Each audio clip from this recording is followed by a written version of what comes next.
All right, let me think here. Wait a second here. Hey.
Three there?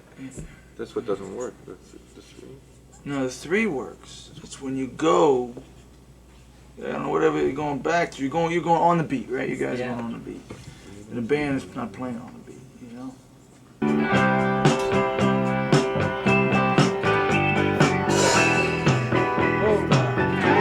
It's right there. The piano's playing down.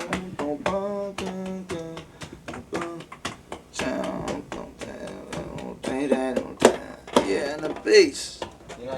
And the bass with it, like, it's off there. It's like. Good. Let it run. Yeah, play the tape. What? Play the tape.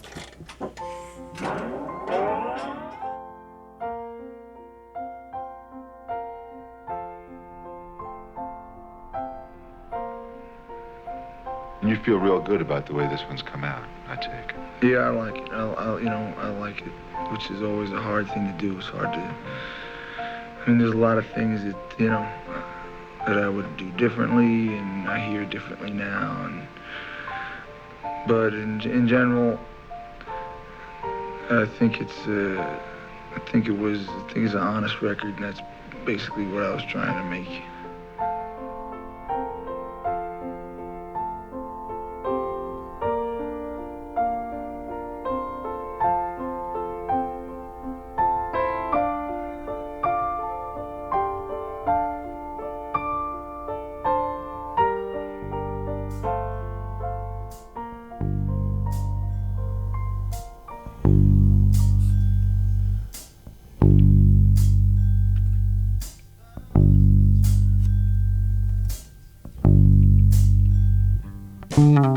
After Born to Run, I wanted to write about life in the close confines of the small towns I grew up in. In 1977, I was living on a farm in Homedale, New Jersey. It was there that I wrote most of the songs for Darkness on the Edge of Town.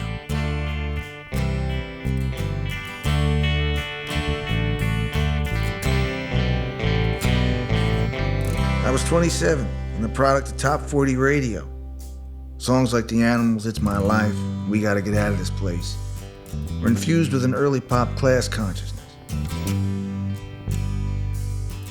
That, along with my own experience, the stress and tension of my father's and mother's life, that came with the difficulties of trying to make ends meet, influenced my writing.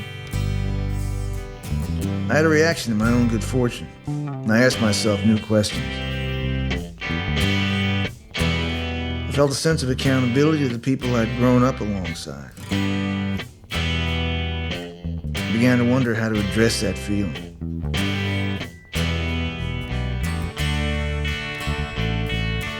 All of this led to the turn my writing took on Darkness.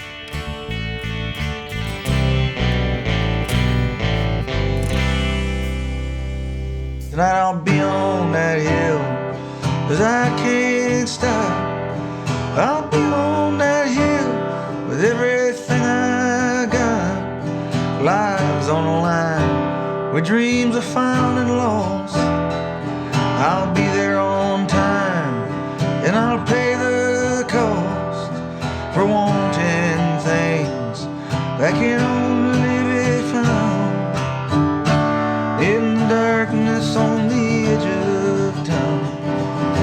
was just sort of a big, that's a reckoning with the adult world, you know, with a life of limitations and compromises, but also a life of kind of just resilience and commitment to life, you know, to the breath in your lungs, you know.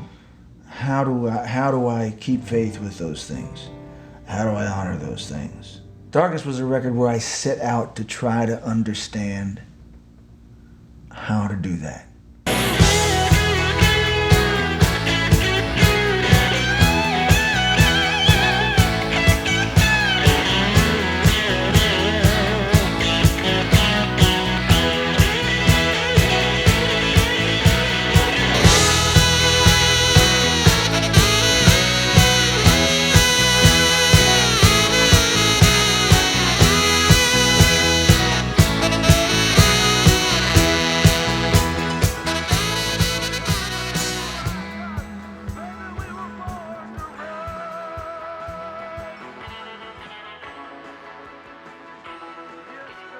We'd had Born to Run in 1975. That was the biggest hit that any of us had any connection to ever. The success we had with Born to Run immediately made me ask, well, what's that all about?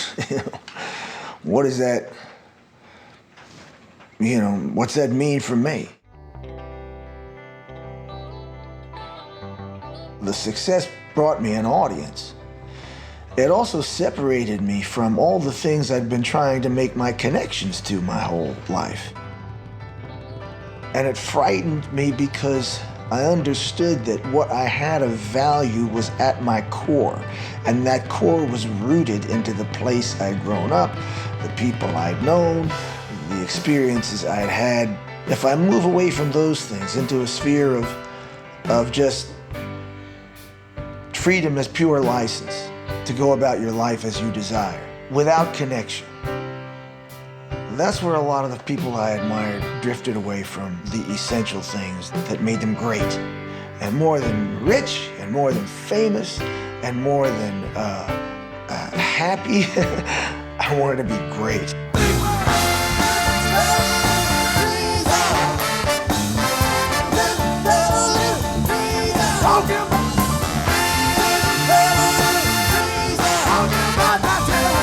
The success at that particular moment was so dreamlike. All of the rock and roll dreams that I had held as a kid have finally come true. All of a sudden the band was noticed, and that's where we really started building a following, and everything was going good. We were so excited about that type of success that we thought we made it. You know, we were finally in the studio making records. We got it made now. We're gonna make this. This is gonna happen. Then all of a sudden things stopped.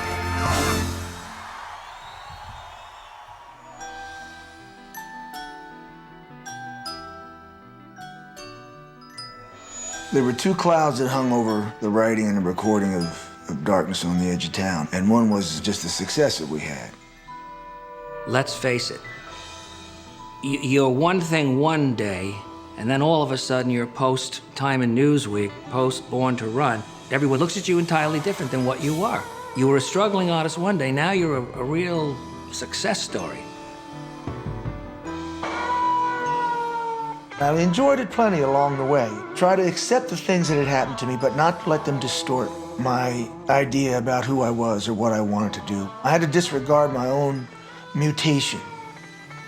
That was the cloud of success. The other one was just the lawsuit that I ended up in with Mike.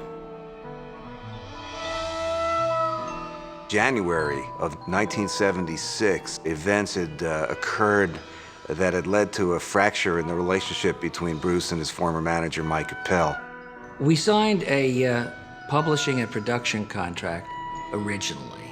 It was customary in the business when an artist gets a record deal to give away half his publishing to EMI, Blackwood Music, April Blackwood Music, whoever it might be.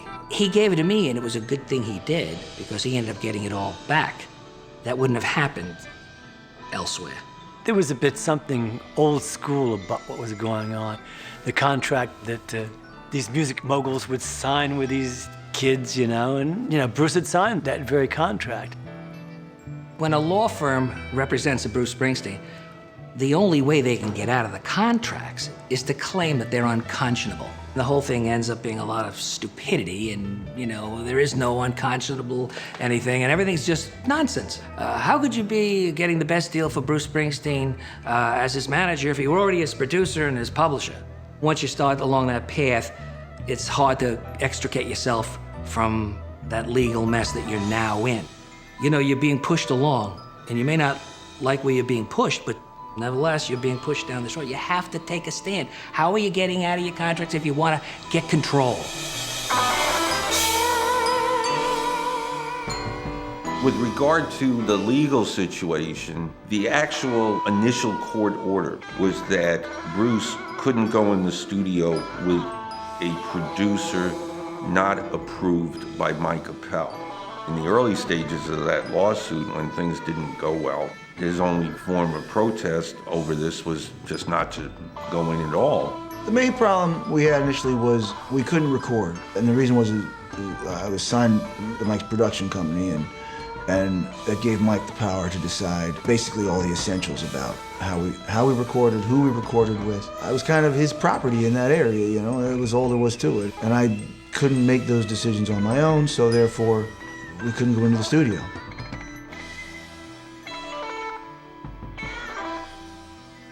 The initial contracts, rather than evil, were naive. You wouldn't put that kind of stress and tension on a relationship.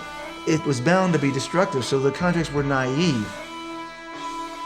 The litigation that was going on, we weren't really a part of it, but certainly were affected by it. We were all broke, nobody had any money. We were all going day to day. Well, it wasn't a lawsuit about money. It was a lawsuit about control. Who was going to be in control of my work and my work life? Early on, I decided that was going to be me. The bottom line was going to be my ass on the line, and I was going to control where it went and how things went down. That, for me, was what the lawsuit was about. If I don't go in the studio, I don't go in the studio, but I don't go in under somebody else's rules. It's my life, and I do what I want. It's my life, and I think what I want. Show me a war, make me some time. Someday I'll treat you goodbye. Don't push me.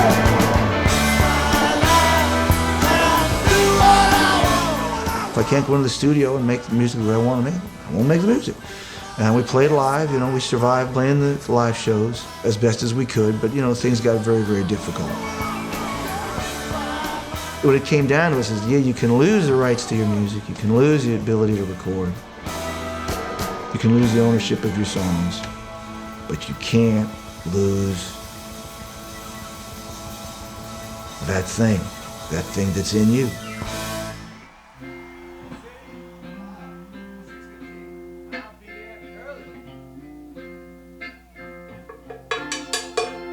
Miami looking good. Ready? Not being able to return to the studio after the Born to Run record was just heartbreaking. You hear a lot of talk about family, bands being family, teams being family. Well, at that time, it really was that, because what we had truly were our relationships and the music that Bruce was writing. Now in the olden days, when the one golden cans ruled along Route 9, we go running scared and driven away, slid down south through the pines. Dark weekends in the sun in that cheap motel. hotel out by the dynamo. We loved each other till there was nothing left, and we drove that old car as hard and fast as she would go.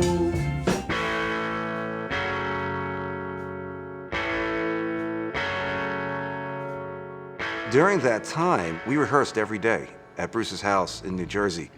We could play until all hours of the night. It was far enough and big enough and away from other houses that we could make all the noise we wanted. When he went through that lawsuit, those things don't have to be, they don't have to be horrible things that happen to you. There's things that happen to you and then they're a catalyst for something else. My sense of his reaction to this roadblock in his career was that determination, that will, that desire to do it his way became even greater. Maybe his way of working it all out was to write songs. Then I take her around easy, looking for a moment when the world seems right. While there was a lot of pain because I was trying to sort out what had happened between Mike and I in the lawsuit, it was also a time of refinding myself and freedom. Freedom, for the freedom I found back where I felt like I belonged. I picked this chick up a picture. She hung her head out the window and she screamed that she was looking for some place to go, to die or be redeemed. Where you can ride this road till dawn without another human being in sight. 'Cause baby, everybody's gone looking for something in the night. Maybe one, two. Bruce had been away for a year since he made Born to Run. This big record to live up to. It was like the clock was ticking. I believe the plan was to do Darkness, fairly quick. These days, 2 or 3 years goes by between records and people don't think about it much. But in those days, like I say, you forget I made 2 records in the first year that I had a contract and another record shortly after that. 2 or 3 years in between records, then you disappeared. And I read many, many articles, whatever happened to, you're dead, flash in the pan. And for all I knew, that might have been true. The stakes were even higher in certain respects. What was this guy going to do next? The future was pretty cloudy. We'd had one success. A lot of people, that's all they have. But I had that one success, I went back to Asbury Park, millions of dollars in debt rather than the other way around. You didn't know if this may be the last record you'll ever make. Everything I'm about, I gotta think about, and I gotta get it out now on this record because there's no tomorrow. There's just this moment. 1, 2, 3, 4.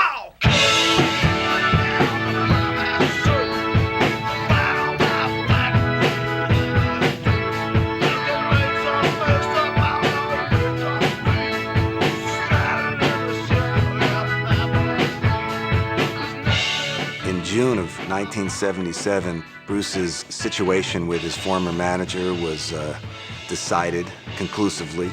He got control of his music and ultimately his career, and it was probably, in my view, the defining moment of his young career because he had withstood the rigors of someone literally trying to take his future away. These were the things that I would have fought to the death for, because without them, at that time particularly, I felt I had no life. So I knew I was going to take whatever it was, I was going to take it the whole way, And you're fighting a friend, which is, I wish it on nobody. The loss of Mike's friendship was a terrible loss. I don't think our working relationship would have continued the way it had, but the friendship was tremendously enjoyable, and when we see each other now, I still enjoy being with him very much. I called John Landau and I said, look, I feel that it's silly, this acrimony that's still lingering in the air. He said, Mike, come on up. So I came up and I sat with him for an hour, whatever it was, chatting, and he said, I'll set something up, I'll get a hold of Bruce, I'm sure he'll want to get together with you. And we did. We had a great dinner, and that's the commitment you can't find anywhere. Had I stayed right to this day, that would not have been the best thing for Mike Appel, because I have very strong artistic ideas about songwriting and songs and lyrics and riffs, and they may have conflicted with Bruce, you know? And in the end, you have to say, Mike, who's the artist?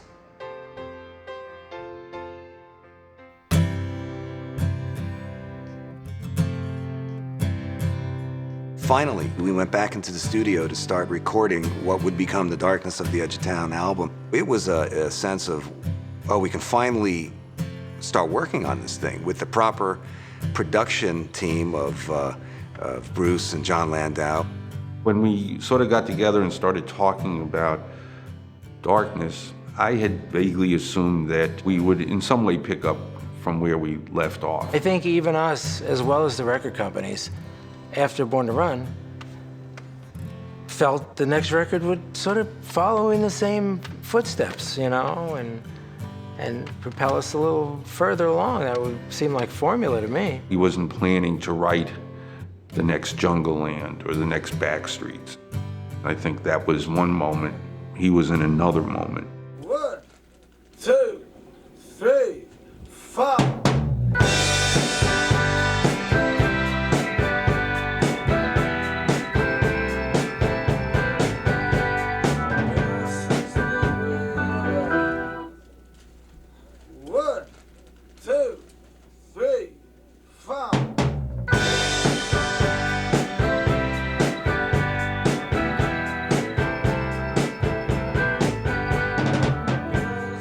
It was quite experimental, that we didn't go into that record with an absolutely specific idea of what we wanted from it and how we were going to get there. I remember him telling me he really wanted to downsize the scale, that big sound, of Born to Run.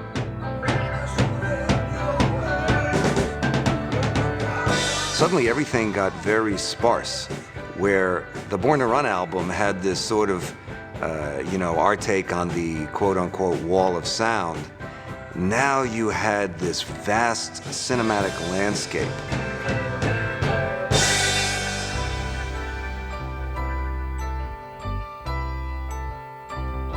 I love the wily lone wolf image that I get when I hear that record.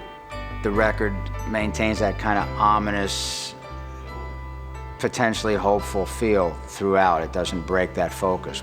You know, one phrase that we would use to discuss the sound of the record as it evolved was the sound picture. What kind of picture was the sound of the record suggesting? We did want a certain feeling of loneliness, a certain unglamorized, to mix languages, sound. There was no sweetening, a lot of overdubs, especially strings and horns. We didn't want any sweetening. We wanted, coffee black.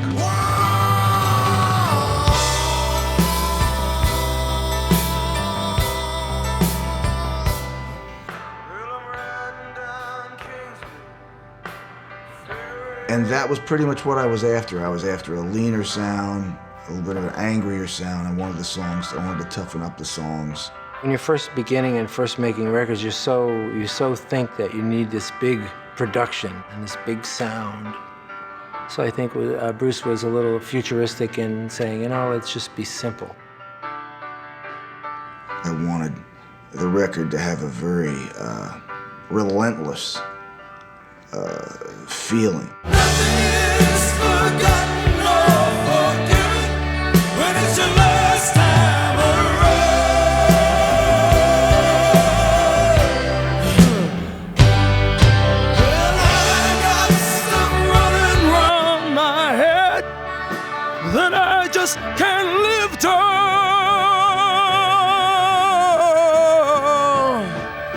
Roy, what are you playing? You playing any fills? If so, they're out. How are you? No, I'm just playing. Just got the chords, right? Right. No ports at all. No ports. No, go away. No parts. When you're very preoccupied with parts, you know, like on Born to Run, Bruce wrote all those parts. The way to get it just the way he wanted it to was to focus on each individual part.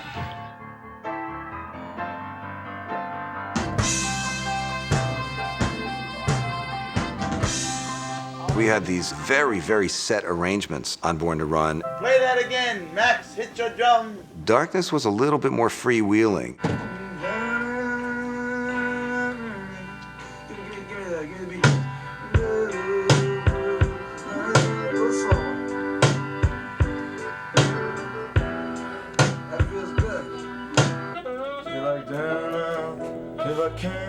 We just simply didn't rehearse anymore. I would give the guys the chords, count into the song, and before they could come up with parts, they'd have to play. So the first 2 or 3 takes, you didn't get people recording, you got people playing.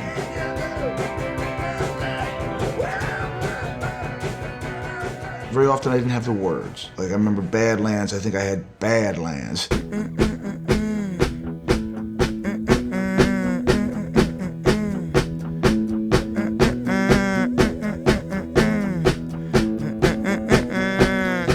Bruce was at that time a tremendous rewriter, alternate versions, alternate verses, alternate endings, always created choices for himself.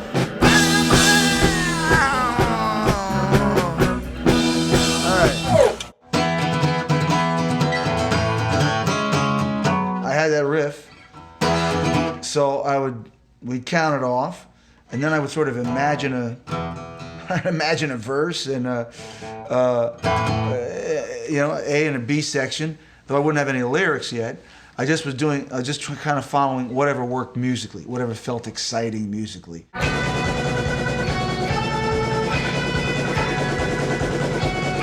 Well, it was the first real E Street Band record. I think in many ways his first 2 albums were solo records.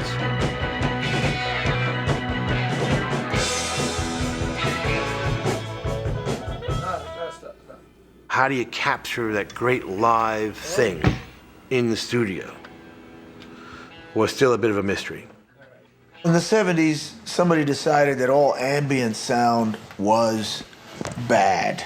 Everything was carpeted, everything was dead, nothing was allowed to breathe. We wanted to capture the sound of the band live. But studios created this completely unnatural environment with not a hint of any reverberant sound coming off of anything. And if you listen to a lot of records from the 70s, the deadness on them, I find it makes my skin crawl. You don't like? That's weird, it's a weird effect, it's not really good. Well, you don't like? I need echo, I think, echo. It sounds sort of dull or something. Well, we didn't know how to get any sounds, you know, that was our main problem. It was our problem all along. The song is best on that demo tape. It's where it maintains. The one thing this song had is it did not really have class, it had certain rhymes. Nothing seemed to be working. We were just babes in the woods trying to figure out how to make a record that sounded, you know, like live, like we hear in our heads, but not really knowing the technology or having the wisdom to figure it out. At the drum stop, where it stops in the beginning, it sounds like what the drum sound on Darkness, that was quite a fiasco. We literally spent weeks in the studio just trying to get drum sounds, you know. An incredible amount of discussion and intention devoted to the subject of Max's snare sound. Stick.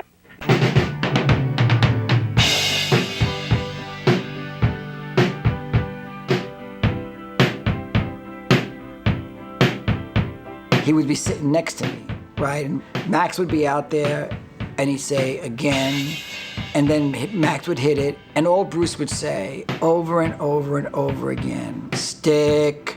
That means he can hear the stick on the drum. Got to a place where we were analyzing this so carefully that just everything sounded like stick. That just sounds like you're hitting it with a stick. Stick, stick. I mean, hours.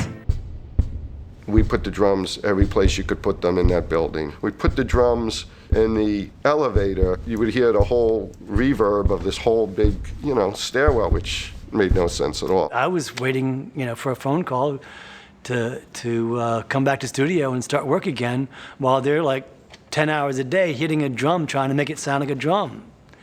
It was pretty sad, really. The problem was this: I fantasized these huge sounds, and so we went to pursue them, but they were always bigger in my head. And so we constantly were chasing something that was somewhat unattainable. The thing that I didn't understand was a fundamental equation at the time, which was if you get big drums, the guitars sound smaller. If you get big guitars, the drums are going to have to. Something has to give. There's only so much sonic range. But we didn't know this at the time. We just assumed everything could sound huge.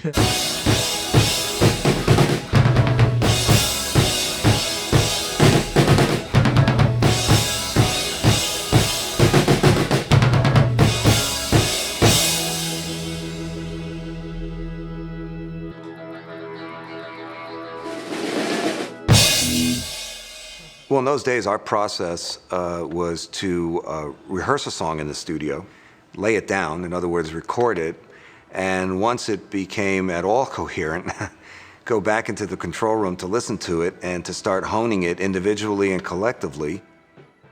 And in those days, it was about as much the live performance of the take, something special about it. So when you sat down, it wasn't just by rote, it was you were going out to create magic.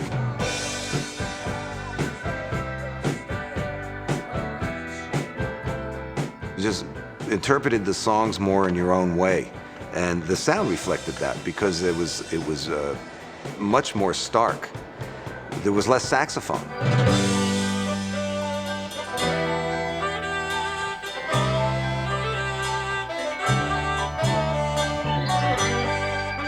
The sax became a bit of an issue on that record.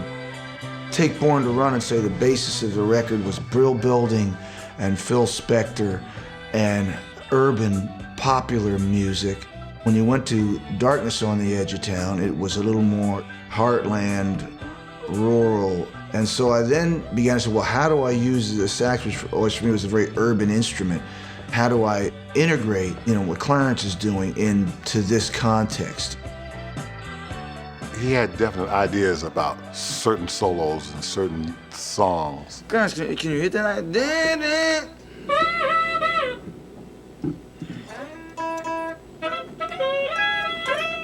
That's like down an octave. What if you play it real? He would direct me by telling me a story, and then he would hum it or sing it like this, big man.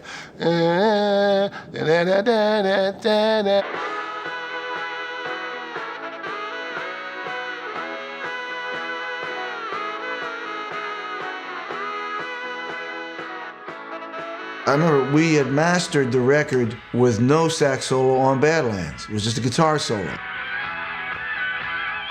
At the end of the record, I didn't think we had enough saxophone on the record. Took the guitar out, and Clarence played over that. Of course, it would have been a terrible mistake to leave that sax solo out. Its presence is so strong in the places where it appears that it feels like the sax is on much more of the record than it actually turned out to be.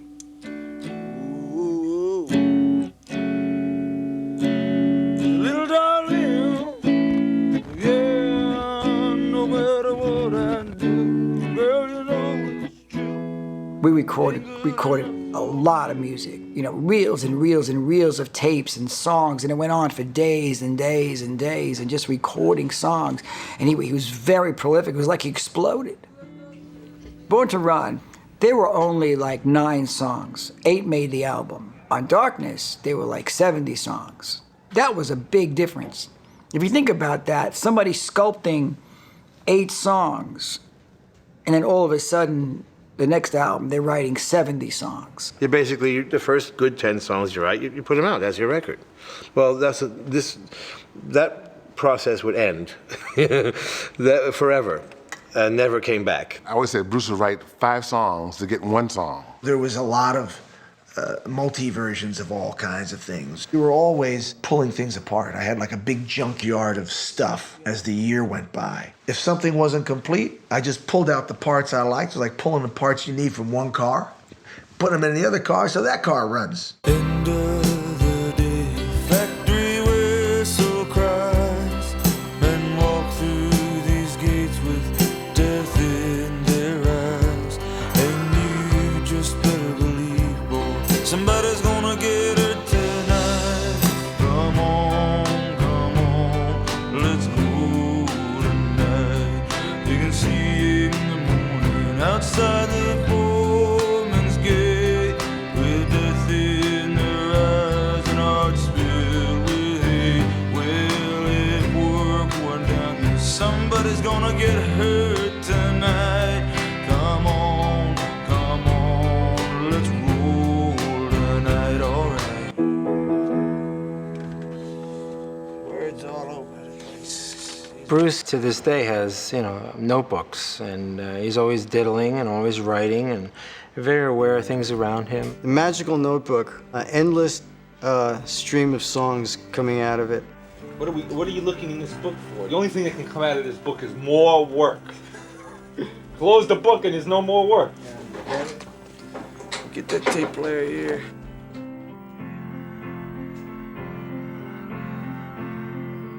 After the sessions, Bruce would say, let's go to the book. I got more songs, let's go through them. So he literally, we sit at the piano, he'd open up a book of, ideas, and you'd have 25 ideas in there. Her mama's yapping in the backseat. Tell her to push over and move that big feet. Every Monday morning I gotta drag her down to the unemployment agency. And what if tell her this morning I ain't fighting if she don't shut up. Tell her I ain't fighting. Tell her I give up. But it's the last time her ass is gonna be riding with me. And you know that's the truth, baby. And this because when there's a hot sun beating on a black top, she keeps talking. She'll be walking that last block. And she can take a taxi back to the ghetto tonight. All right. 'Cause I got some beer and a highway spree, and I got you, and baby you got me. Hey, hey, hey, what you say? You go, hey, what a great song. We're gonna use that, right? And then you go, no, I don't know if that's gonna make it. Ideas that I was interested in concentrating on would have been diluted at that moment if I'd made more of a miscellaneous grab bag of music, no matter how sort of entertaining it was at the time. The one and only performance of this phenomenal song you've captured on tape.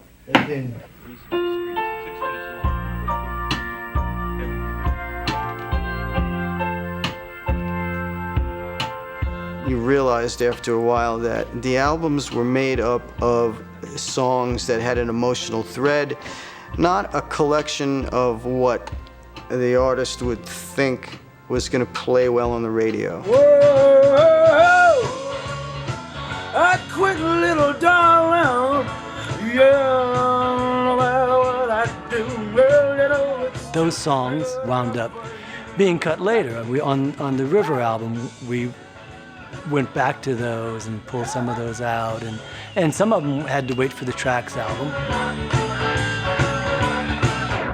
We're gonna be rehearsing this week. Are you crazy? I'm serious. Boom, boom, boom. Boom, boom, boom, boom. What are you gonna throw out? I can't think of something, but I'll think of something. It's really hard to write a good song. For him to write good songs, possibly could have been hit songs, and to not put them out, put them aside, an enormous amount of discipline and willpower to do that, Remember, there's always room to throw out. It's a bit tragic, in a way, because he would have been one of the great pop songwriters of all time. Oh, every night I see a light shine up in your window. And at night you won't answer when I come knocking at your door. And your daddy won't ever let me in. And I see from the street your silhouette sitting next to him. What must I do? What does it take to get to you? Baby, talk to me until it's all over. Steve always had a great ear for, and still does, loves the classic sort of pop. A lot of the things that ended up on tracks, the enormous amount of the River outtakes and Darkness outtakes, you know, was probably some of his favorite things. And he was a big aficionado. The 3-minute pop single for Steve. Little girl, and talk to me until it's all over. Whoop the bridge. And I think part of what pop promised and rock promised was the never-ending now, you know, the always, no, it's about living now, right now. You need to be alive right now. I just don't understand what you say. I'm bleeding, girl. What must I do? What does it take to get to you? What's all of us? Why can't you just talk to me? For those 3 minutes, it was all on, you know. It was all of a sudden you were lifted up into a higher place of living and experiencing. And there was this beautiful, ever-present now. Baby, I've been working hard each day. Well, come on, baby, please. He just can do anything. He can write anything for anybody. And he just very much took that for granted, which is how a lot of our poppier stuff ended up not being released. I mean, one great example, which I think would have fit on The Darkness on the Edge of Town, was a song called Because the Night.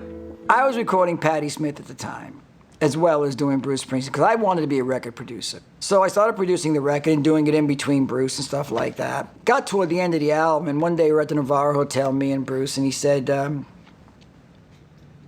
hey man, he said, how you doing with Patti? I said, I don't have the song that's gonna make everybody listen to the album. He said, you mean you don't have the single? I said, that's right, I don't have the single. He said, well, what are you gonna do? I knew that I wasn't going to finish the song because it was a love song. And I really felt like I didn't know how to write them at the time. There were so many of them out there, I figured I'd do something different. And also, a real love song like Because the Night, I was reticent to write. I think I was too cowardly to write at the time. But she was very brave. She had the courage. I was in my apartment and I was having a long-distance romance with Fred Sonic Smith, who later became my husband. He was supposed to call me up, and I waited for him to call me for hours. I thought, well, I'll listen to that darn song. It was so accessible. It had such an anthemic tone. It was in my key, and I kept letting it loop and play. And I still tried to resist it, but I filled in the blanks, and in the blanks it tells the story of me waiting for Fred to call and of my love for Fred. Have I doubt when I'm alone? Love is a ring, the telephone. Love is an angel disguised as lust. Here in my bed till the morning comes. Fred did call about 3 in the morning. And I wasn't mad at him, though, because by the time he called, I had written my share of the lyrics of my one and only hit song. You know, she took it and she turned it into this really beautiful love song. I have to thank Jimmy for recognizing what was in the song, and then for her for the intensity and the personalness and the deep love that she put into it, you know. Her work on it has been a tremendous gift to me. I know that there were a lot of brilliant songs that were written that just didn't make the album. They would have altered the picture When you look at Darkness, the person's not really attached to anybody else in that record. There are no love songs on that record. The two biggest songs that were written for the Darkness album and recorded by us, Fire and Because of the Night, didn't make it onto the album. One thing about Bruce is I think if he thought something was going to be a hit and he didn't want to be represented by that hit, he'd just leave him off the record. Bruce was going for something. And like on Born to Run, he had something in his head. And until he got that thing in his head on tape, he would just keep going and going and going. I don't hear it like that at all. I keep waiting for it at least to come back in. And then I hear it settles into a groove. We play the chorus once, it settles back into that groove, and you fade out on that. It's something I hear very specifically. I mean, precisely, you know, that's what I hear. Everybody put in their 2 cents about the music and the production and maybe where something should be or shouldn't be. And then there'd be a lot of times where John and Bruce and maybe Steven would huddle up. It takes the groove away.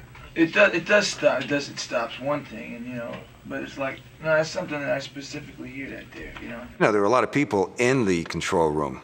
You have a producer, and John Landau. Of course, you have the artist who's also a producer, and Steve Van Zandt. And so I held back. I'm looking at the piano fader on the console, and you know, Steven's looking at the guitar fader. Everybody kind of wants to go lean over the engineer and push themselves up a little bit to hear a little more. That made for, at times, some pretty funny discussions, sometimes some pretty tense discussions, and probably more tense discussions than funny. What about the picking thing? Want to try to pick the train? Everybody, shut the fuck up. I'm sick of this fucking argument every day, man. This is like blowing me out. All right? This sounds okay. Right. It could probably sound better. It sounds like this to him. It doesn't sound like this to you. Okay. I hear both sides of the story. Fine. Okay. Let's find 2 different parts. All right, let's define it that way. Fine. Okay? And then we'll try those. Right. All right. Let's go do that. Steve is generally, if it's my way or it sucks. You know? It's like, hey man, this is a major tragedy. Stop, you know? It's like, we're fucking this whole thing up right now. A transition was taking place at that point, and everybody would be finding what role to play. I mean, I was just doing what a friend does, you know? I'm just gonna give you my opinion, you know? And try and discover what it is you want to do.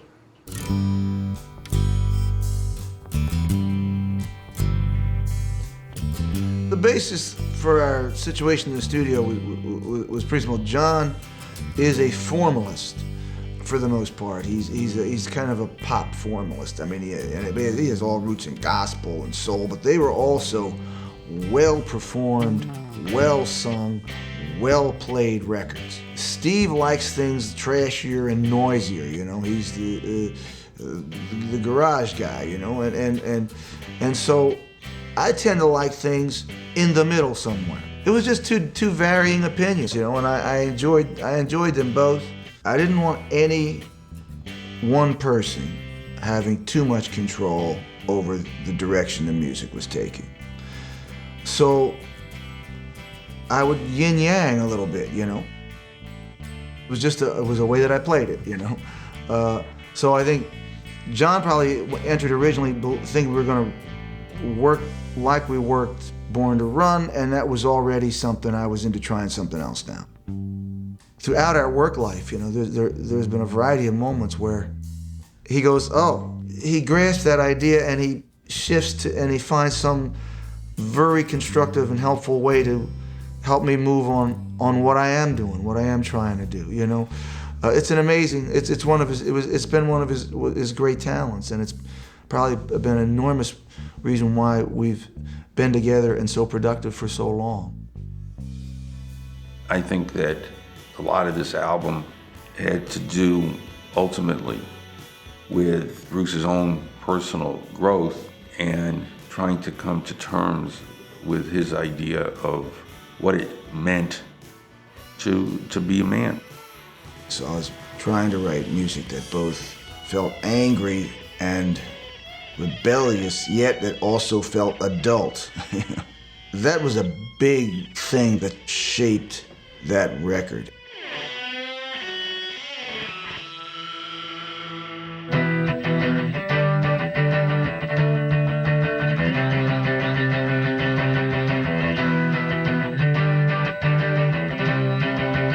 A couple of different things came together at a certain time to form my approach towards a record.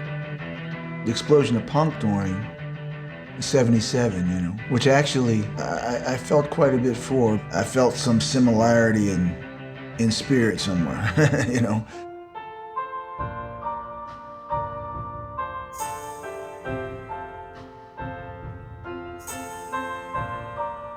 I started listening to country music, which I hadn't really done before that. For the first time, I really connected with Hank Williams. What I liked about that was country music had tackled the adult concerns. One of the elements that was so striking between Born to Run and Darkness, on Born to Run, you had the characters saying, you know, baby, we were born to run, we're gonna get out. In the ensuing 3 years between Born to Run and Darkness, it was made painfully clear, you can't just run away. He was starting to have some conversations with John Landau. I think helped a great deal. He kind of was drawn back to a more solid sort of time, that John Wayne character in The Searchers sort of thing. I know who I am, I know right from wrong, sort of clarity that I think we all search for. Darkness on the Edge of Town, it's a meditation on where are you going to stand, with who, and where are you going to stand.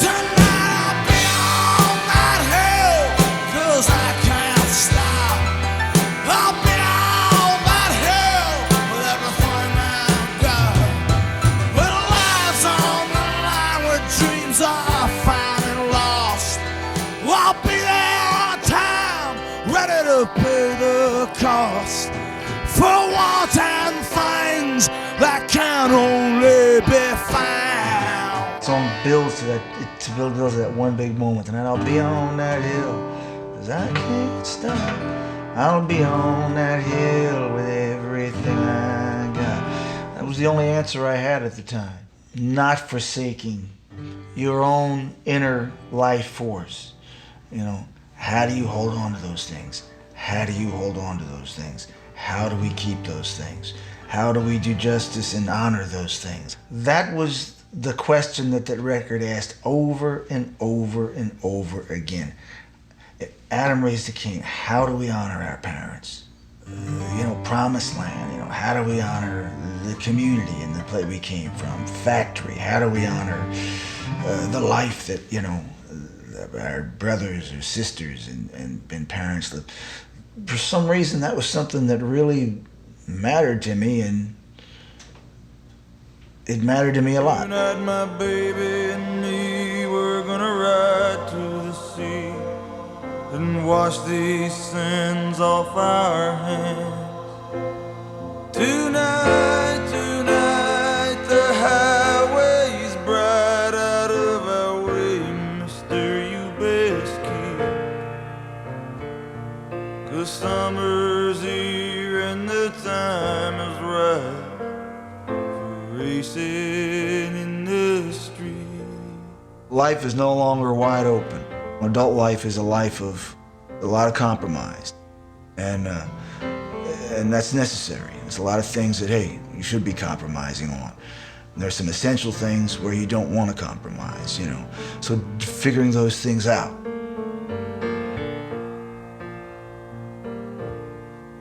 What's the part of life where you need to compromise to whatever it might be, pay your bills, to get along, you know, to feed your kids, to make your way through the world. And then what's the part of life where there's a part of yourself that you can't compromise with, or you lose yourself.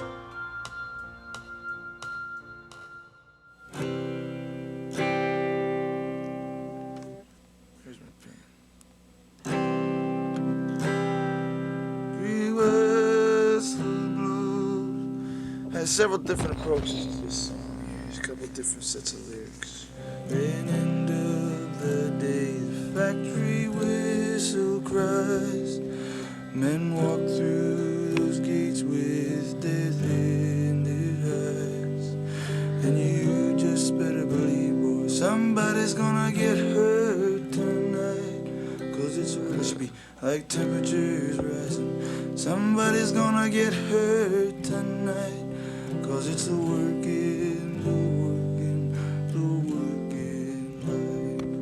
that's it. Factory. This was just the paradox of earning your living and getting life from a place that also takes a lot out of you, you know, which is just something I saw as a kid because my dad lost his hearing. As a child, I went into bringing his lunch. He was working in a plastics factory at the time. The machines were whirring and whirring, these huge machines, and he was cutting big, long pieces of plastic. You know, these days people would be wearing those big headsets, but in those days, you know, people didn't do it. And he didn't even see me for minutes because the noise was so great, you know. His back was to me, and I was saying, Dad, but he couldn't hear me because the machines were so loud. He stopped for a moment, and I walked around on the side, handed him the lunch bag, and nodded his head, and then walked out. And through the mansions of fear, across the mansions of pain, I see my daddy walking towards the factory gates in the rain. Factory takes his hearing, but he understands, cause he's a working, he's a working man. I go back to most of my writing before Greetings, and you know it all appears simply terrible to me. You know, you're still writing a lot of bad words. You're writing a lot of bad verses. So trying to learn how to write well, but your artistic instinct is what you're going on. Your artistic intelligence hasn't been developed yet. Hopefully that increases and develops over a long period of time, which gives you an ace to play down the road, you know, as you get older. At the time, I'm going on artistic instinct. And that's a wide open game, you know, so I'm following all kinds of paths and all kinds of roads, and all I'm going is, that doesn't feel right. That doesn't feel right. That doesn't feel right. That's how I'm judging. Lights out tonight, and you're all alone. Didn't save that one. Babies on the street, you're getting pushed around. That was my opener for that one. Oh, Lights Out Tonight, Trouble in the Heartland. There it is, finally. I don't know how many pages in. All right.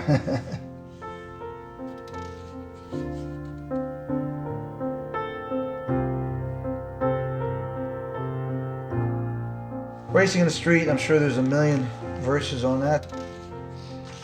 It was one where there was no girl. There was no girl in it.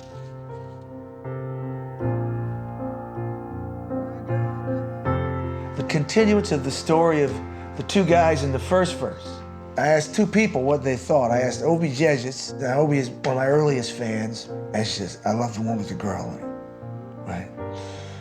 And I asked Steve, and Steve says, oh, the one with the girl in it. I said, really? Because I thought he was going to go for the other one, right? He says, yeah. He says, that's what happens in life. You know, two guys are pals, then the girl comes along, and that's it.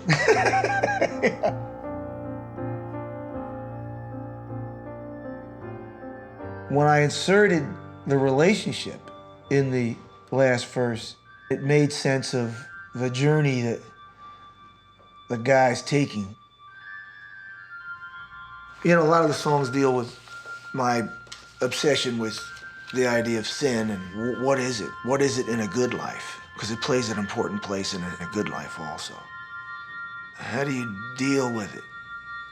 You don't get rid of it. How do you carry your sins? That's what the people in Racing in the Street are trying to do. How do you carry your sins?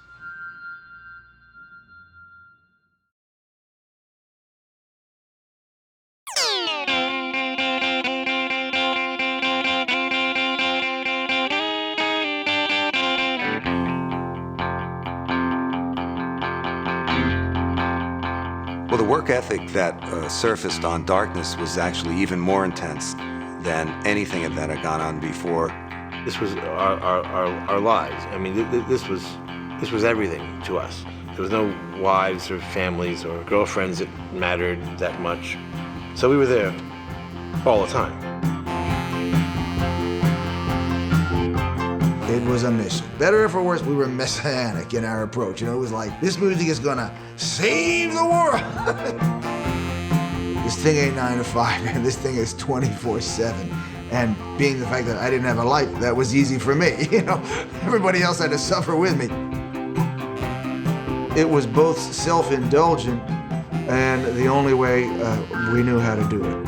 I can't even tell you how long we spent on that record, because I don't really know. It's kind of a blur. But the obsessive-compulsive part of my personality was such that I would be driving you crazy just because I could. I was a dangerous man to be around. One of those, you'll look back on this and one day and it all seemed funny. It's starting to seem funny now. At the time, there was no humor there at all.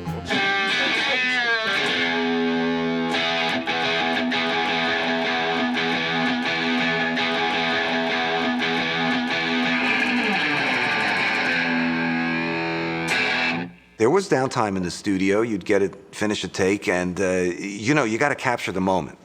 And sometimes it's frustrating, so you just got to break the tension. 3 minutes and 6 seconds. Well, the guys would, I suppose, in their attempt to ridicule me, would bet on sort of my whims of the day and where they might go. What songs are going to get on? What songs are going to get thrown out today? What songs are going to get brought back in?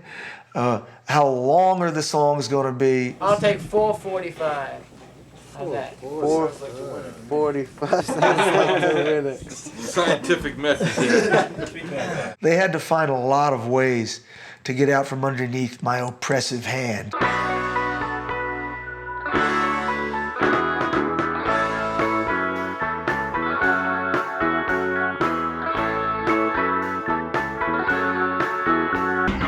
Jimmy Iovine, when it came time to mix, he lost his mojo in the middle of Darkness somewhere.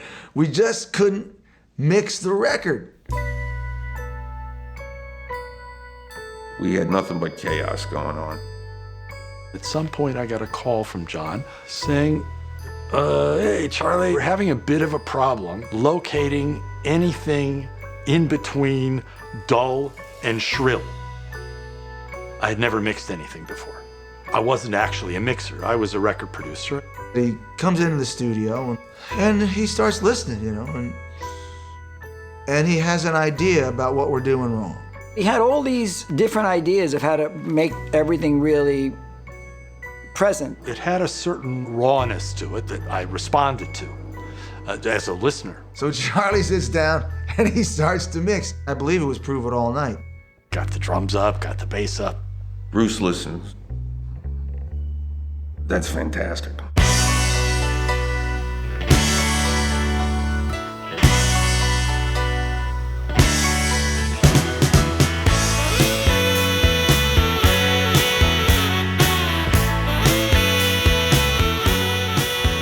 Took John aside. I said, look, I don't hear any problems at all with the recordings. It doesn't sound to me like there ought to be any problem with the mixes. But hey, get yourself a real mixer. John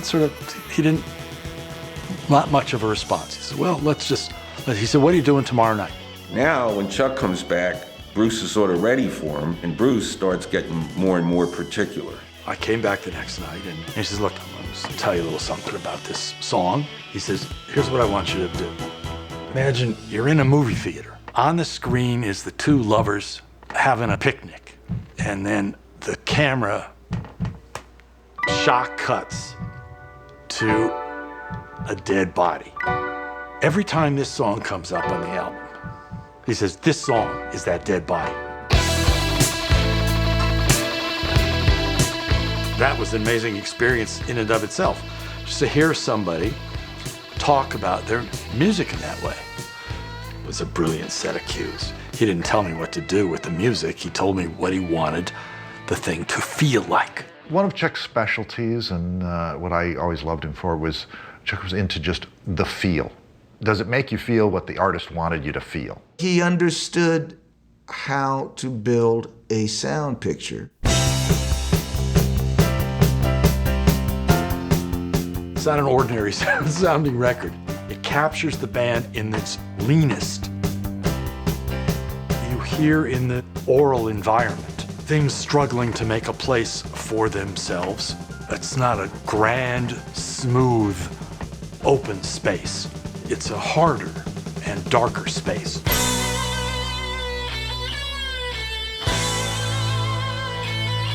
You hear the dynamic of the players fighting for space inside the music. If you get the voice too high, it sounds like, it always feels like Much Ado About Nothing. You can't get it way out in front. You gotta get it just so that it's some kind of intelligible.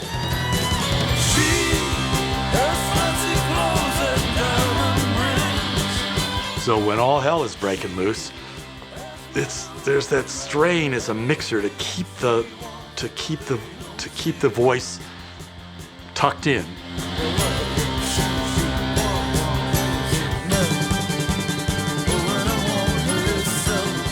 So that you feel like you could understand the words if you wished to try harder.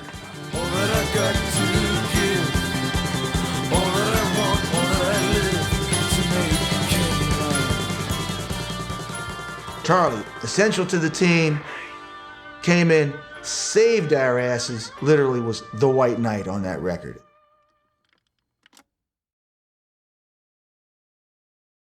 Sometimes you wondered if the end was ever going to actually happen because you'd record 50 or 60 songs. And I guess then Bruce would collate all his thoughts and try to decide what the story was. When I did my running order for that album, I don't know if any of the songs that wound up on the album were the ones that I would have picked. Nobody ever knew until the end, really, how it was going to turn out. I don't think Bruce or John did. You know, there's only room for so many. But there was a couple that you kind of thought, at least, that were definitely, you know, in there. When the promise is broken, you go on living, but man, it's still something from down in your soul. The Promise was an amazing song. And we probably spent 3 months on that song. Bruce cut that song every way possible.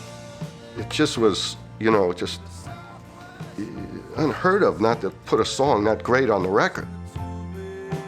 It's a song about fighting and not winning. It was just about the disappointments of the time. It could have went on the record if we'd have finished it because it actually fit. It actually fit in the temper of the record, you know, now that I look back on it. But I felt too close to it, you know. I felt I didn't have the I felt I couldn't judge it myself at the time.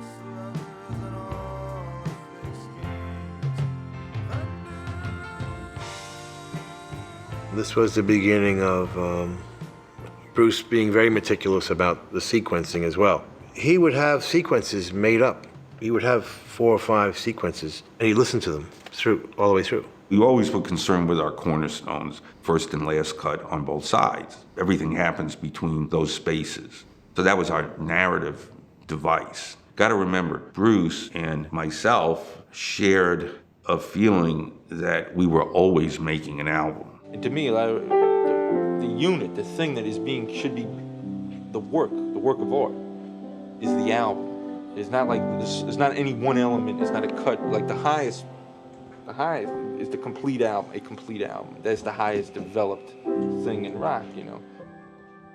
After the year of recording, listening to all the stuff that we had, I stripped the record down to its barest and most austere elements.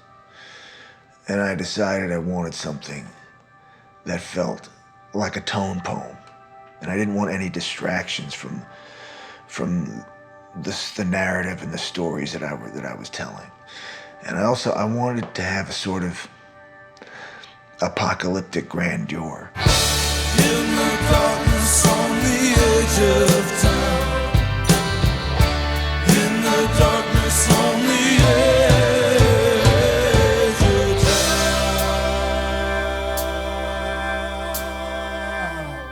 I think Born to Run and Darkness, they're the beginnings of the story, you know. I'm beginning to tell the story that I tell for most of the rest of my work life, you know.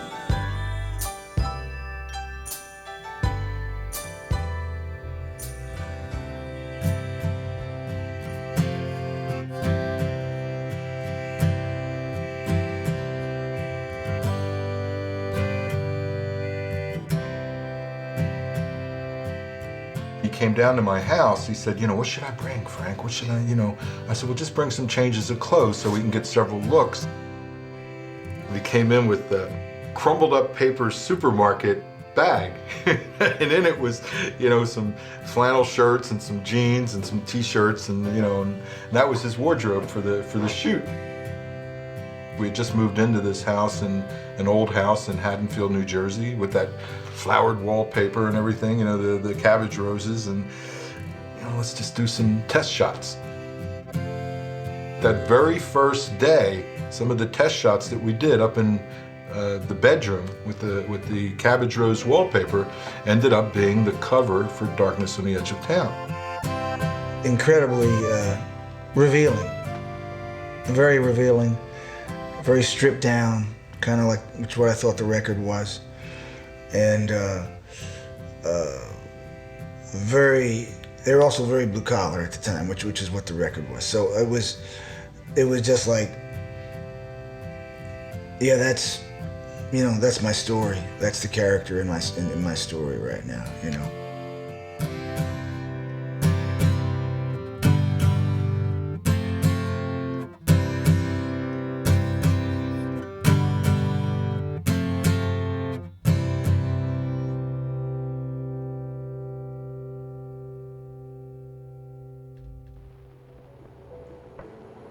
When we finally got to perform on the Darkness on the Edge of Town tour after the record was finished, it was almost like a wave of relief that we had been able to withstand the pressure of not recording, of not being able to do what Bruce wanted. It's amazing to me how he was able to withstand it and never crack and never really show at all how disturbing the whole thing must have been. There's a moment where, like, I guess assessed my strengths and my weaknesses, you know. And I'm glad it happened, you know. I'm like, I ain't got one regret about, you know, 1 second of the past 3 years, because I learned a lot from it. You can hear it on the record, I hope.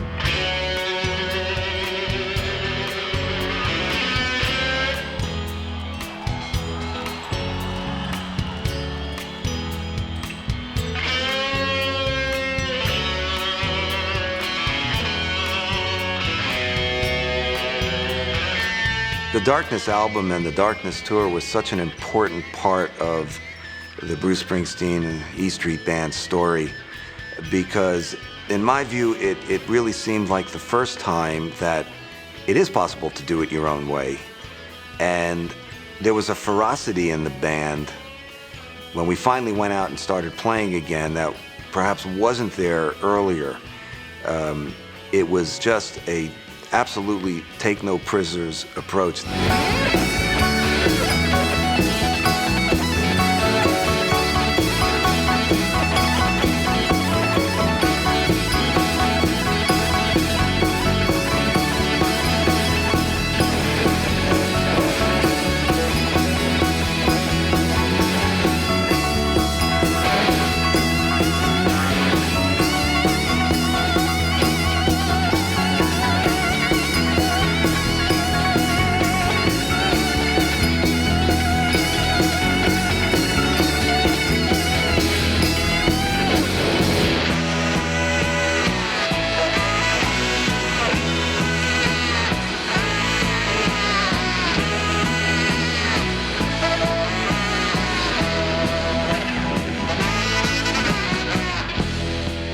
First time I saw Bruce was in 1978. I'd never seen anything like that. It was shocking. I was surprised that you could be in such a large venue and still feel that you're having a personal experience.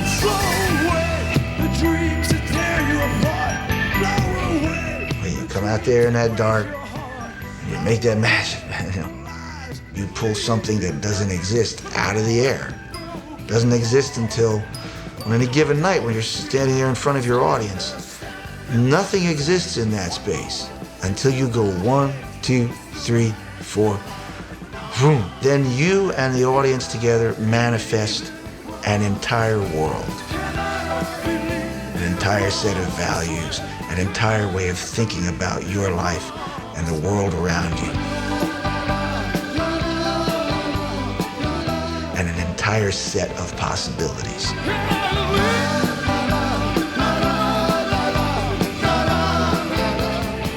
That can never be taken away.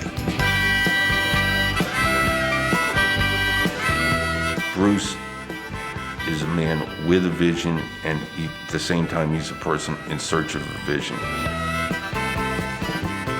And every one of these albums is a search for that vision of now. That's what ups the ante, and that's what makes some of these records, what made them so difficult, was they weren't done until he had advanced his vision.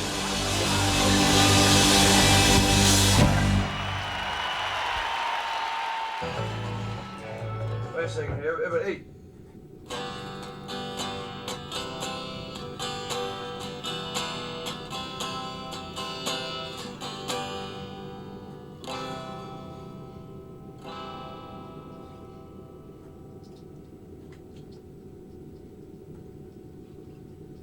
Done my best to live the right way. Get up every morning, go to work each day.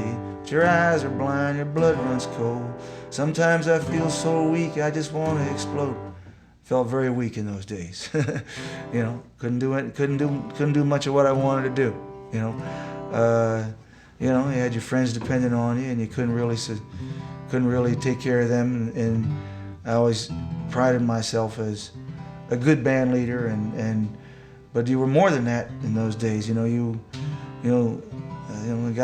guys were my soldiers. You know, it was a time when I thought, gee, I felt like I failed them in some way. You know, so week I want to explode and tear this whole town apart. Take a knife and cut this pain from my heart. Try to find somebody looking for something to start. So deep despair and yet resilience, you know. Trying to find some, deep despair and resilience. The dogs on the main street howl, 'cause they understand if I could take this moment, and a determination. I think that's why the song still reaches people, It's filled with deep despair, resilience, determination, assessment of limitations, desire to transcend those limitations in the way that you can. And then the last verse is, the dark cloud rising across the desert floor. Pack my bags and I'm heading straight into the storm. Gonna be a twister to blow everything down that ain't got the faith to stand its ground. So, talking to myself there, obviously, I had kind of a big fight. And, but, it was always more than just my own circumstance, at the time with the lawsuit or whatever. It was just kind of the fight I'd been, the fight you have with yourself your whole life. It was always about the bigger conversation for me, that was the important conversation. And when you get to that at the end of the song, blow away the dreams that tear you apart. Blow away the dreams that break your heart. Blow away the lies that leave you nothing but lost and broken hearted. So you had to lose your illusions, You had to lose your illusions. While at the same time holding on to some sense of possibilities, But more so, your illusions of adult life. And and a life without limitations, which I think everyone dreams of and imagines at a certain point. The song that needs to be sung is the song about, well, how do you deal with those things and move on to a creative life and a spiritual life, a satisfying life, and a life where you can just, make your way through the day and sleep at night, That's what most of those songs are about.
We're still racing out of the trestles, where the blood had never burned in her veins. Now I hear she's got a house up in Fairview, and a style she's trying to maintain. Well, if she wants to see me, you can tell her that I'm easily found. Tell her there's a spot out near Abrams Bridge, and tell her there's a darkness on the edge of town. There's a darkness on the edge of town.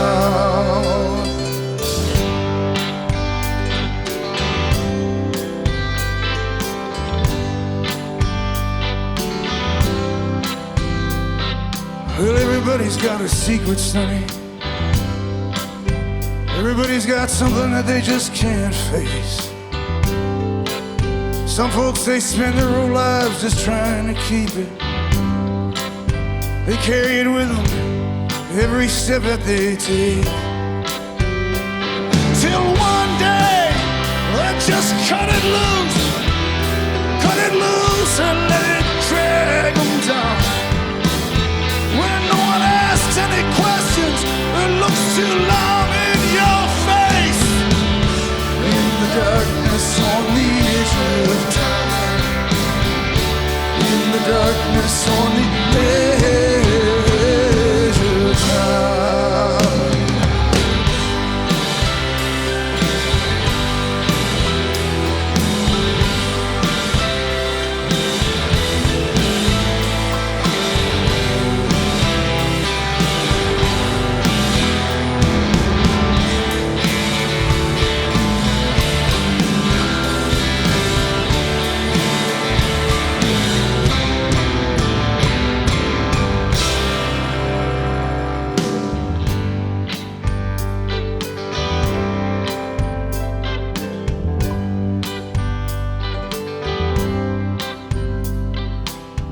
folks are born into a good life, and other folks, they get it anyway, anyhow.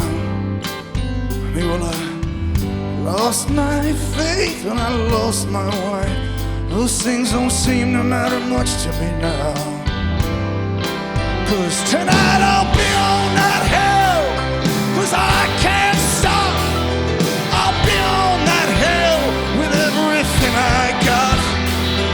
Lives on the line, where dreams are found and lost. I'll be there on time, and I'll pay the cost. Wanting things that can only be found in the darkness on the edge of town. In the darkness on the edge.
She's a 318, fuel the edge in her stone floor. She's waiting tonight down in the parking lot outside the 7-Eleven store. Me and my partner, Sonny, built her straight out of scratch, and he rides with me from town to town. We only run for the money, we got no strings attached. We shut 'em up and then we shut 'em down. Well, tonight, the strip's just right on a blown wall leather seats. Well, come on out around the world, or we're going racing in the street.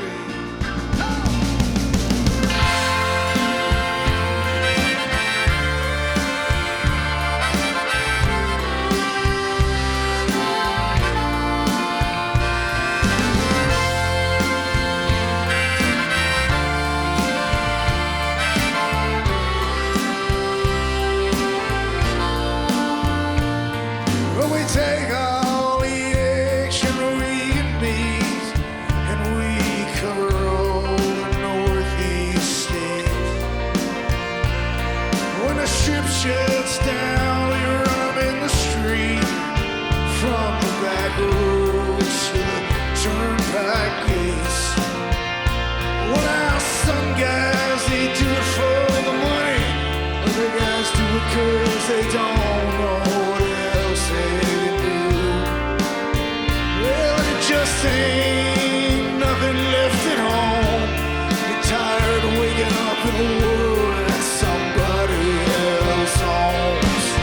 Well, tonight, the strip's just right. I wanna blow 'em off in my first day. Yeah, summer is here and the time is right for racing in the street.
you got stuck with me. Well, you complain about the clothes I wear, and you explain to the boys out there in this bar that it makes too much noise, and you're crying.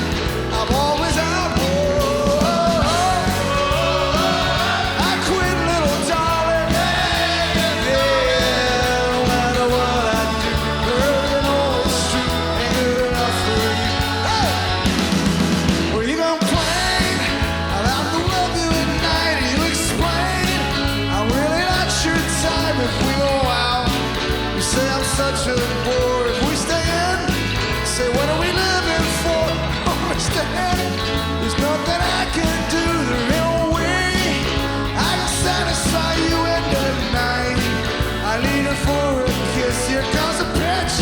Swinging on this. I quit, little darling. Yeah, no matter what I do, girl, you know it's true. Ain't good enough for you.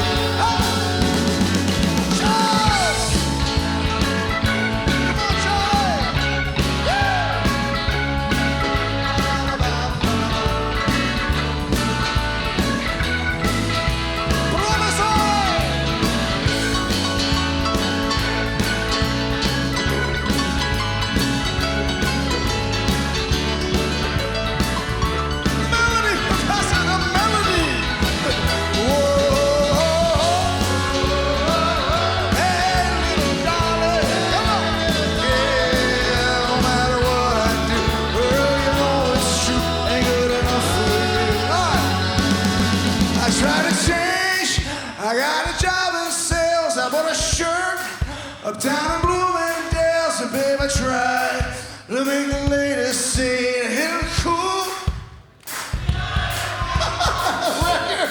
With all the latest grooves, I full of love. With all the latest moves, I brought some flowers. I came to your door, you came out, didn't want to see me.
Johnny works in the factory,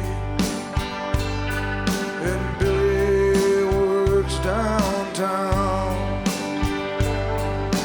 Terry works in a rock and roll band, looking for $8 million sound. I got a job down in Darlington, yeah, but some nights I don't go. Some nights I go to the drive-in.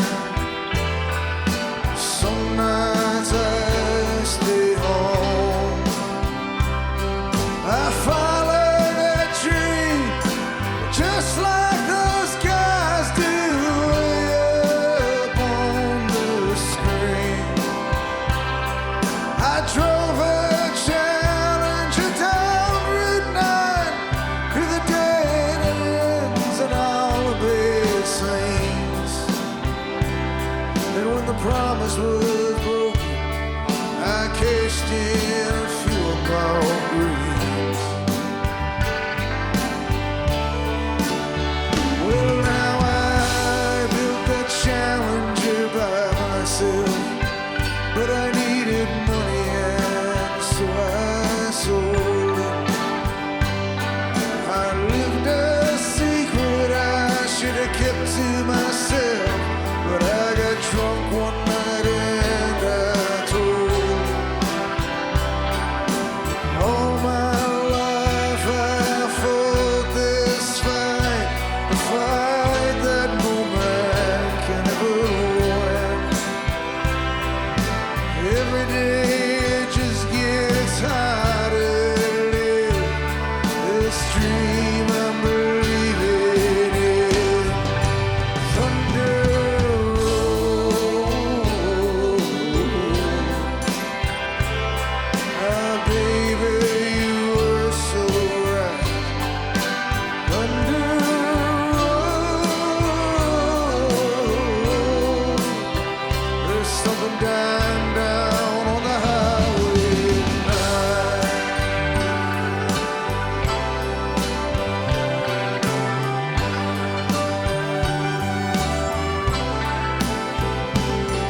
Well, I went big once and I hit the coast. Yeah, but somehow I paid the big cost. Inside I felt like I was carrying the broken spirits of all the ones who lost. When the promise is broken, you go on living, but it's still something from down in your soul. Like when the truth is spoken, and it don't make no difference. Something in your heart turns cold. Thunder rolls. One for the lost lovers and all the fixed games. Thunder rolls. Here's one for the tires rushing by in the rain. Thunder rolled. Remember what me and Billy would always say. Thunder rolled. We were gonna take it all and throw it all away.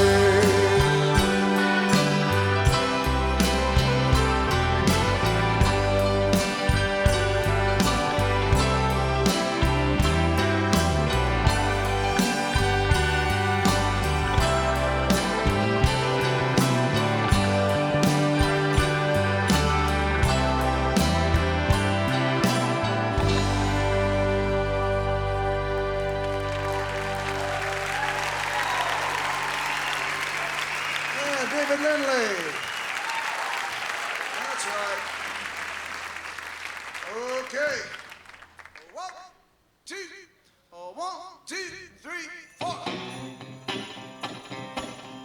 I have a blue Christmas without you.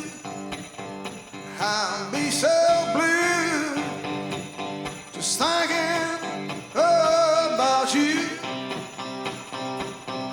Decorations of red on a green Christmas tree. Want me to think, babe, if you're not here with me. Yeah, when the blue snowflakes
all 59 of you. All right. We'll see you down the road. A lot of love.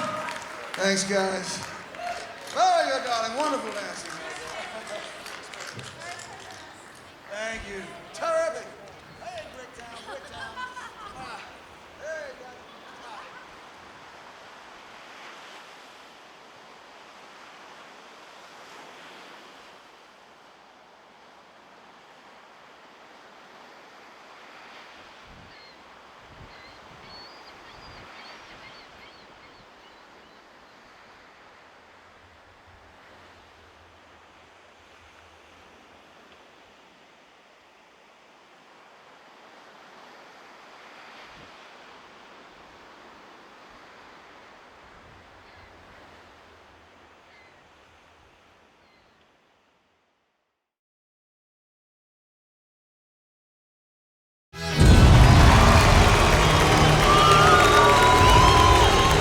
The moment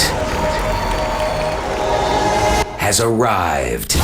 It's the eve of the release of Bruce's new album, The Promise, and that means you talk with Bruce live, exclusively on E Street Radio. If you're talking to me, you better talk loud. Arrayed in front of me are 20 people who, amongst the 3,000, more or less, who submitted questions in this contest.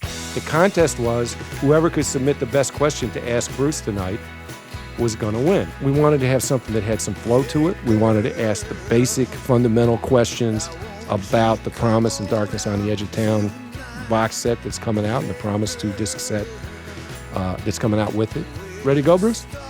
Let's go. All right. He said with trepidation. Jeanette from Chemung, New Jersey. Promised Land is one of the most inspiring rock and roll songs of all time. Keep going. With all the doing great so far. All right. With all the songs that were written and recorded for the Darkness album, how close did that song come to not making the cut?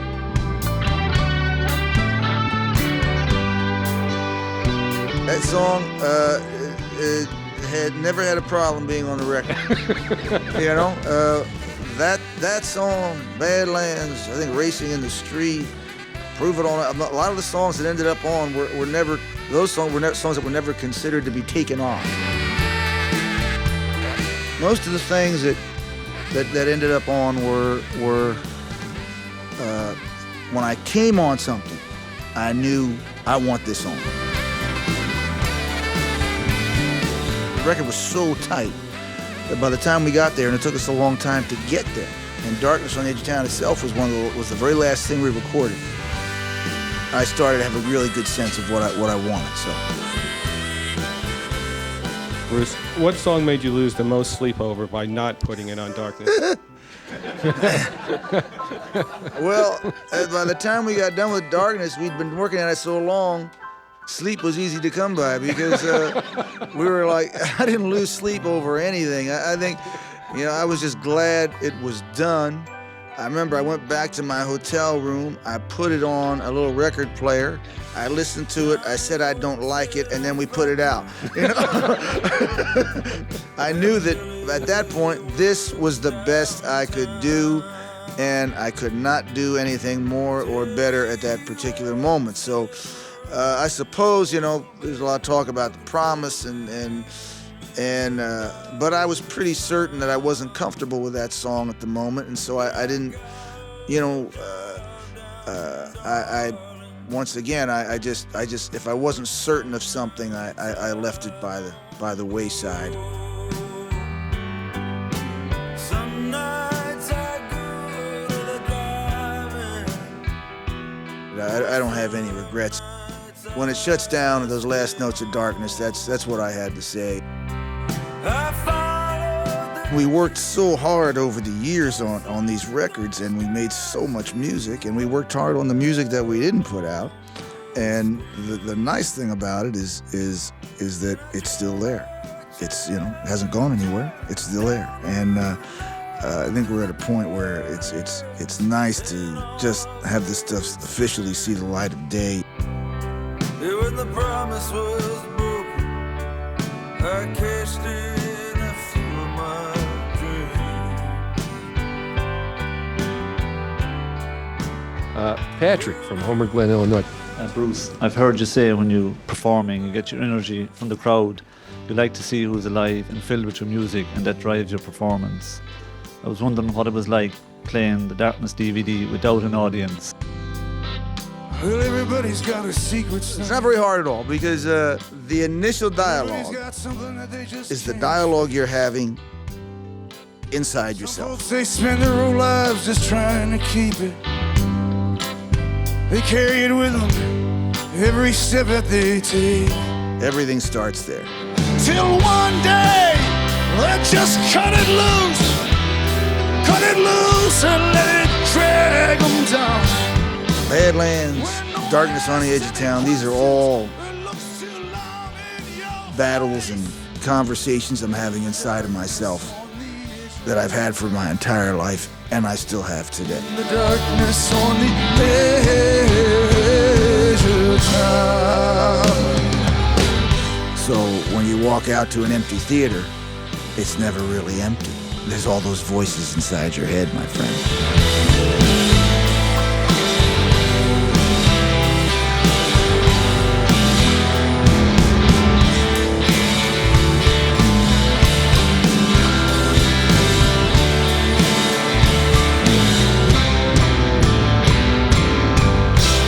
Darren from Springfield, Mass. is next. Thank you.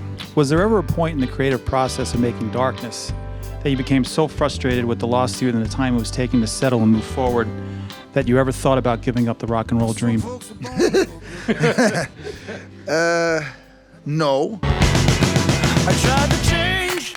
I got a job in sales. I bought a shirt uptown in Bloomingdale's, and babe, I tried to make the leaders sing, hitting cool, just like Jimmy Iovine. I bought a record with all the latest grooves, a book of love with all the latest moves. We had no other skills. I always tell my kids, I said, look, you know, you are lucky that we were born in the era of reproducible technology.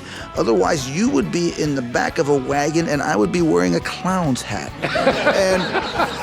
and so there's no question about like, we were gonna do something else, you know. It was like that was never, you know, there was no alternative.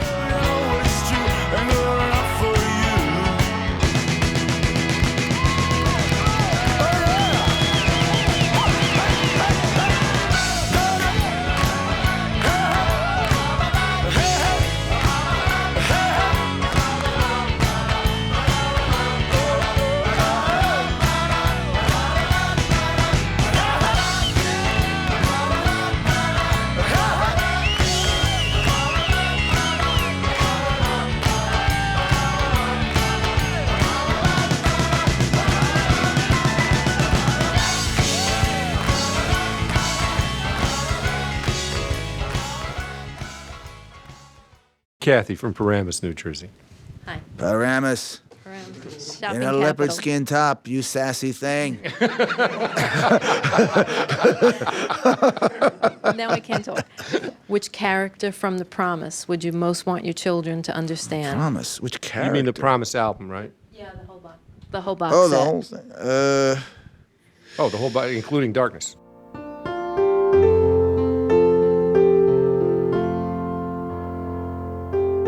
Racing in the street sums up a lot for me.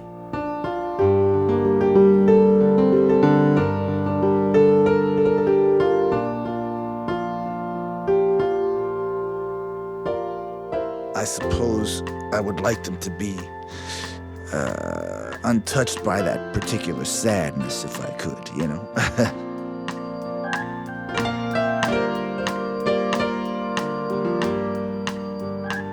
But that's not the way the world works. I think that song's still very emotional for me. You say you'd like to let them have that understanding without the pain, but it's not possible. I guess what I would like them to do would be to have the resilience and the wherewithal to be able to navigate their way through that kind of pain, because that's what we all have to do.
Connecticut.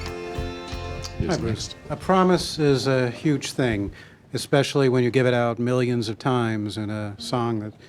What is it that you, as a songwriter, promise your children and your listeners in these songs and in your work?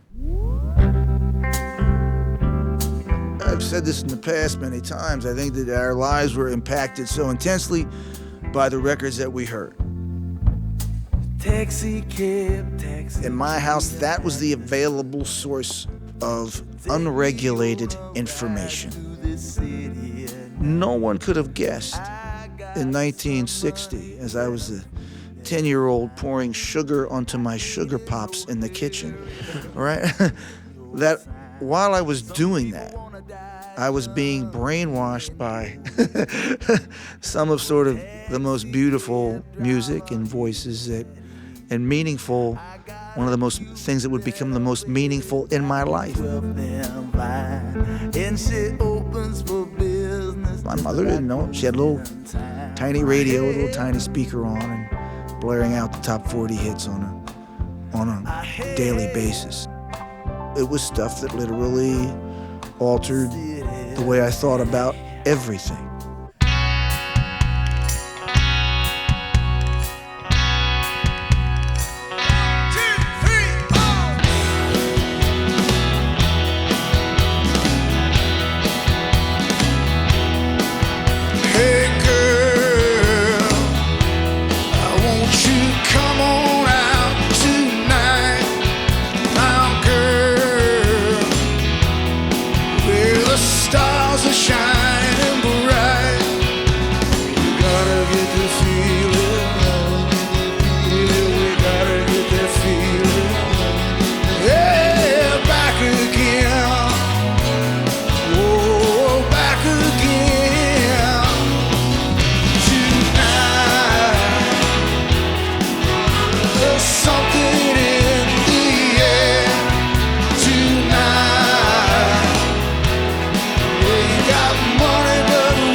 You ready to take a couple of questions from people we can't see? I suppose. All right.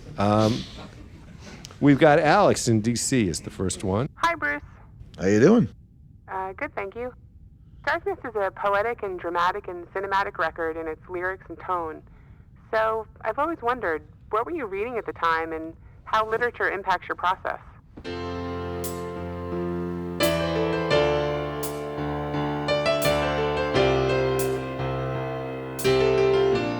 I don't remember reading anything at the time, really. I think that I didn't really start reading till I was right around that age and a little bit later, actually, my late 20s. At the time, we were all fueled up on hot top 40 records and films. In fact, a friend of mine just sent me a great movie poster from the film called The Young Racers, and the tagline was, a little death in the day, a lot of lovin' in the night. And that was the vibe we were going for right there. I got a 32 Ford, she's a 318, fuel the edge in her stone floor. She's waiting tonight down in the parking lot outside 7-Eleven store. Me and my partner, Sonny, built her straight out of scratch, and he rides with me from town to town.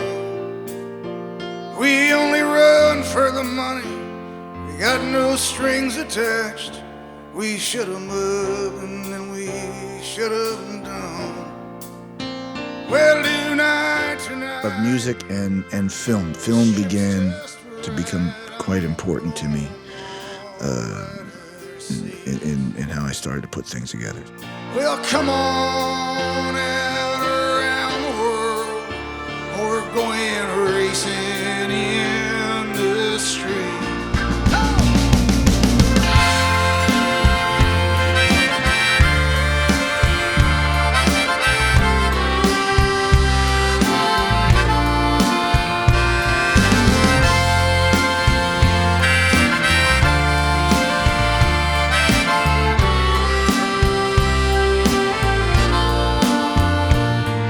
We take all the action we can beat, and we cover all the northeast states.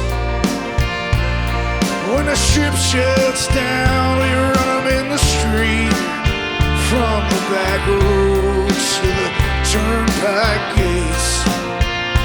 Well, now some guys, they do it for the money, other guys do it 'cause they don't know what else they can do. Well, it just ain't nothing left at home. You're tired of waking up in a world that somebody else owns. Well, tonight, the strip's just right. I wanna blow 'em off in my first date. Well, summer's here and the time is right for racing in the street.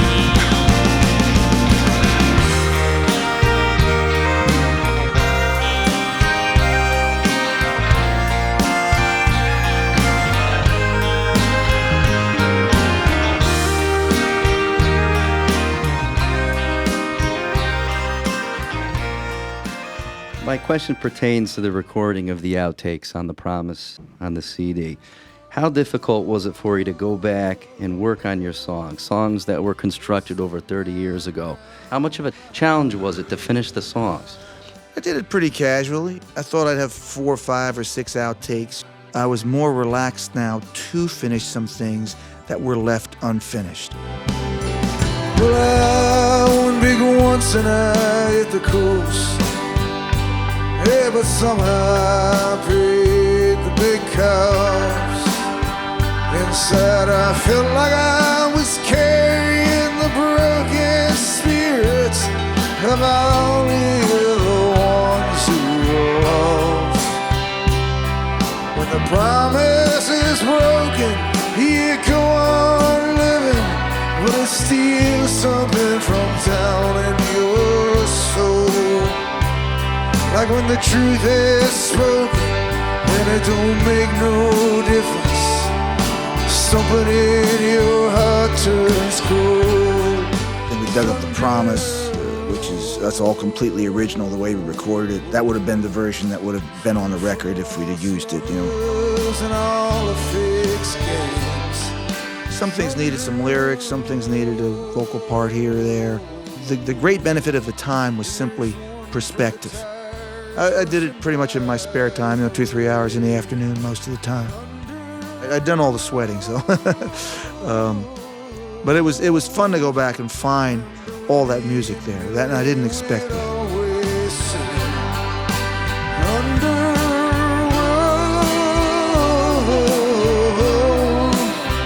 We were gonna take it all and throw it all away.